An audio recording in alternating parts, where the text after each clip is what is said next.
What if I were to tell you that in 2 weeks, you'd be able to learn more of a language than 6 years of high school education? Would you believe me? Well, you should.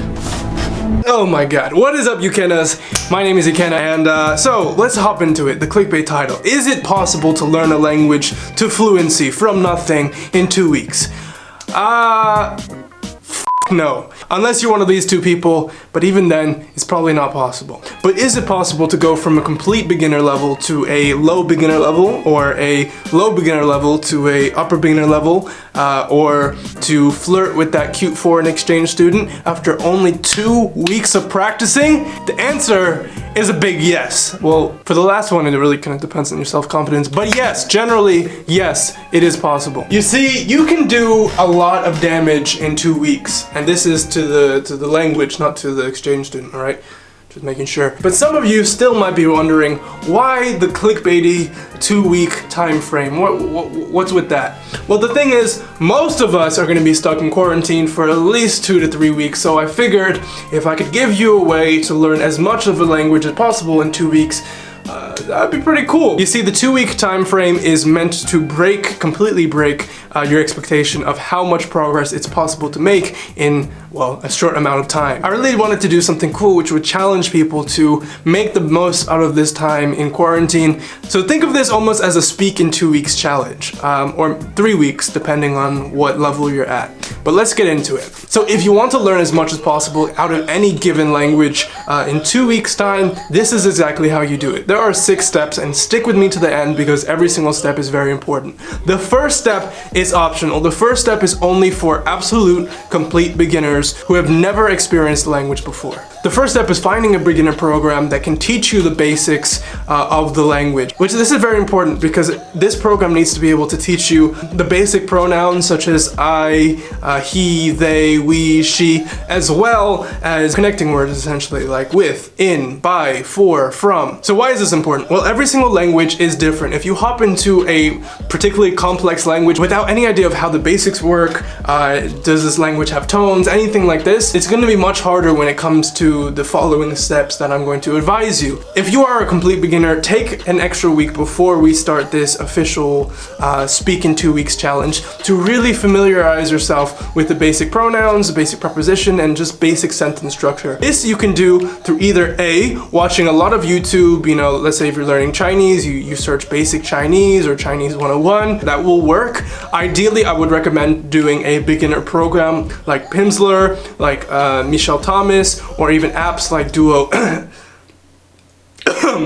What this is going to do, it's going to help you familiarize yourself with the basic structures before you go into those steps, because honestly, if you're going to have to try to force yourself to memorize a bunch of words and then also all of the basic words like I, he, she, they, all at the same time, it's going to be too much. So get this out of the way. If you are a complete beginner, use a beginner program to start you off. I would recommend Pimsleur. I've used it for every single language that I've started. I do have a free trial link for you because I'm literally partnered up with them because I love them and I actually approached them myself. I really like them. Essentially what it is like an audio program. In the beginning, there's a conversation that you don't understand. By the end of the lesson, you understand the conversation. They take you through everything. It's very cool. It's very useful for beginners. But again, this is only if you're a complete beginner. If you already have a little bit of experience with the language, you already know generally how it works, you know how to say I, they, she, we, whatever, then it's not necessary, all right? So that is step number 1. Step number 2 is TV. From day 1 to this day, no, but but from day 1, I'm serious about this. I'm serious about this. You need to be checking out, oh my god, you need to be checking out TV series in your target language. If you're learning Chinese, if you're learning Spanish, if you're learning French, look for TV shows in that given language, or at least English TV shows dubbed into that language. This is going to give you an incredible motivation boost, all right? Because when you're watching Avatar in Spanish, or when you're watching this really cool French TV show everyone's talking about, you get motivated. You're like, damn, I want to be this French-speaking Genghis Khan from Marco Polo because I dubbed into French. I want to be him. I don't know psychologically what goes on, but essentially you see a very cool character and you want to emulate them, you want to become them, and that gives you a lot of motivation to continue with the rest of the steps and with the studies, because when you're motivated, it's easier to be disciplined. Aside from that, watching TV shows in your target language with English subtitles can bolster your vocabulary a little bit, and also it just helps your listening skills and your pronunciation skills from day one. Step number 3 is the frequency list. So one of the biggest revelations that I came to was that frequency lists are holy, okay? So what is a frequency list? Basically, it is the most frequently used words or the most commonly used words in a given language. I typically, when I'm starting a language, I will look for like the 1,000 most frequently used words in a given language, and I will work my ass down that list, and I will try to memorize all of them using the software I'm going to talk about in the next step. But basically, frequency lists are very useful. I would recommend for you, for this step, Google 500 most used words in Spanish or 500 most used words in French, or whatever language that you're learning, or you can even go up to 1,000. If you want to try to memorize 1,000 words in a week, you can do it. We're in quarantine, there's nothing to do, you got the time, okay? Most likely. 2 notes of precaution, damn it. First warning is that do not go to 1000mostcommonwords.com, because this is the website that pops up every single time whenever you search for most common words. The website's not really that good, the list is kind of crap, and I'll explain why in note number 2, which is you need to find a frequency list that has all the words in their dictionary form. You need to make sure when the word for to know pops up, it's saying, yes, this word means to know, not, oh, this is how to say knew or knowing or knows, because you don't want it conjugated. You want to learn the dictionary form of everything, because then later on you're going to learn how to conjugate everything at once, and you're going to learn the rules for that. So make sure that you are finding frequency lists that contained the dictionary or the infinitive form of words. Now, honestly, it might be hard to do, especially if you're not familiar with the language, but that's where the community comes in. Please, people, leave comments down below if you find a really cool list where everything is not conjugated. Share it with people. You might not be able to link it directly because of YouTube's system, but be smart. Just leave comments down below. Hey, for French, Google this website and Google 1,000 most frequently used words lists, and it will pop up, and I swear I will give your comments hearts because you're helping other people. The 4th step for this whole 2-week challenge thing, basically you gotta use a spaced repetition flashcard system like Anki or Quizlet, and I will leave a link to how to use Anki, because this is the one I personally use, and what I'm about to show you is with Anki. It's gonna be how to use Anki 101 tutorial, so I don't have to go through it in this video. But basically, you use a spaced repetition software like Anki because it is the best way to memorize any new vocab. Essentially what it does is you create a flashcard with a word, its translation, and the system is able to tell, oh, okay, in 2 days this person's gonna forget this word, so we're gonna remind them just before they forget it, so you never forget anything. It is beautiful, it's sexy, it's marvelous, right?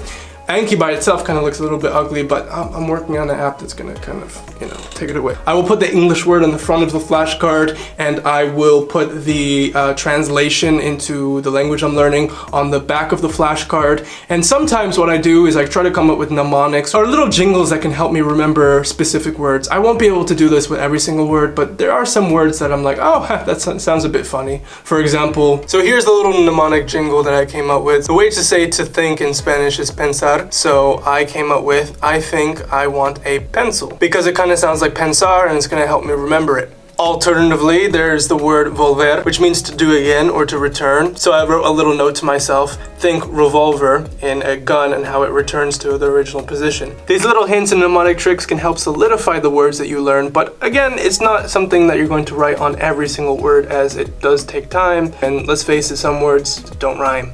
Another thing that I do is I put in example sentences. So for most languages, if you type the name of your language plus example sentences into Google, you normally will find a website that generates example sentences based off of the word that you put in there. So if you're learning Spanish and you type in Spanish example sentences, you'll find a website where you can put in a word. Let's say the word is saber, to know, and it's going to give you a bunch of sentences that actually use that. And you can just go and copy and paste one of those sentences into the backside of the flashcard, and it helps you remember the word because it puts it in context. So how long does this Anki thing last for? Well, for the first week of the Speak in 2 Weeks kind of challenge, you want to go through as much as the most common used words as possible. You want to add them to your Anki deck, including some of the things, mnemonics or example sentences, whatever. And you want to do that for the first 7 days. That's going to last you a week. And also remember, you should review your Anki deck for 30 minutes before bed. That's a very good idea. So step number 5, this is where it gets fun. Grammar. So everyone hates grammar, but honestly, you learn to hate it less if you actually know a bunch of words and you're kind of curious how to start using them to formulate sentences. So when it comes to grammar, for the first 2 days, what I would recommend is just literally Googling basic X grammar, where X stands for whatever language that you're trying to learn. Just go through articles and articles and articles and web pages and really just try to get a good idea of how the grammar structure works, the order. Also, like for example, if it's Spanish, like how do you conjugate IR verbs, ER verbs, AR verbs. So you do the basic grammar dive for 2 days. By the way, while you're doing grammar, you should also still be trying to do like 30 minutes of review of the words that you've already learned. Never stop reviewing that because it's going to help when you get to the last step. Then what you do is you spend the next 4 to 5 days playing a really cool game. So this little trick is so cool because you're going to be able to review the words that you've already learned, create new sentences with those words, and learn grammar rules all at the same time. So how would that work? Well, let's say that you're learning Spanish and your Anki deck shows you the word for village, which is